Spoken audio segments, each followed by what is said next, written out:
In today's video, I will tell you how to choose the right rack size for your living room. Hi, I'm Julie, an architecture and interior designer based in Nottingham but working with clients online. Tip number 1. Measure your room first. First of all, before you start anything else, just measure your room. Really, that's the most important part. But there are many people who don't measure anything, go to the shop or order their rack and then they are surprised either that the rack is too big or too small for their room.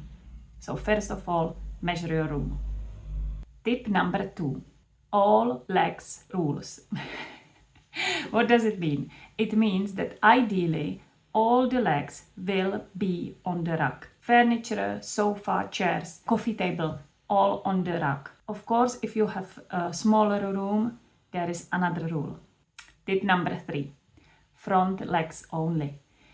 That means that if you have a smaller room, only the front legs of the furniture will be on the rack. That way you will still keep the space defined and the furniture would looks like that it's on the rack. Tip number 4. Leave the space around the rack. This is exactly the tip why you need to have the measurements of your room first. Basically, ideally around the rack, you need to leave at least 25 to 60 centimeters free space. That's why you need to have your measurements first, because if you have that measurements, you know the maximum size for your rack. Tip number 5. Align your racks with your seating area. It means that where is your seating area, there will be your rack as a center point, because the rack is basically defining the space for sitting. So you cannot have rack in one corner of the room and sitting area in other, because then it wouldn't make any sense. The rack should have a purpose. In this case, it would be that it defines the seating area space. Tip number 6. Coffee table rule. If your rack has only one purpose, which is being there for your coffee table, that it means that your coffee table, all legs needs to be on the rack and it needs to be in the center. If you have round coffee table, round rack would work well. If you have a rectangle coffee table, rectangle rack, and the measurements for it is usually the smaller rack, like 120 centimeters to 180. And the rack should extend the table around 15 to 30 centimeters. So calculate with the size of your coffee table. Tip number 7.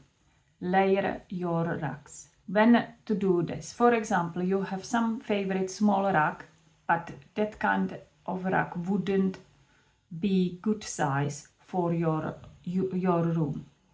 You can always work with it, but basically layer it on the bigger size rack. So work with with these two measurements instead of just having one small rack. Have two and create like composition with those two. Don't forget, if you have two small rack for your room and for the things what you are trying to achieve, for example, it cannot go all over, your legs of the furniture couldn't fit on the rack, you can always use two small racks next to each other and create basically one big rack.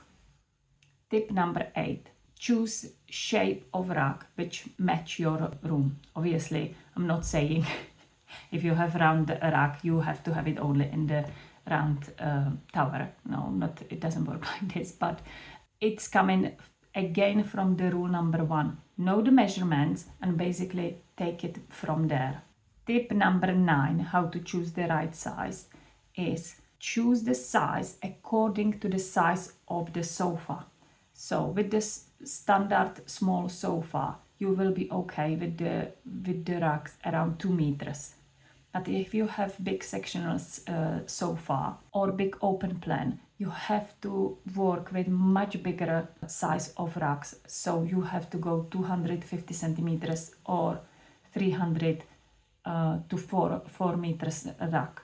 So back to rule number 1, always measure your room first. Everything works from that rule. Hope this was helpful, and I see you at the next one.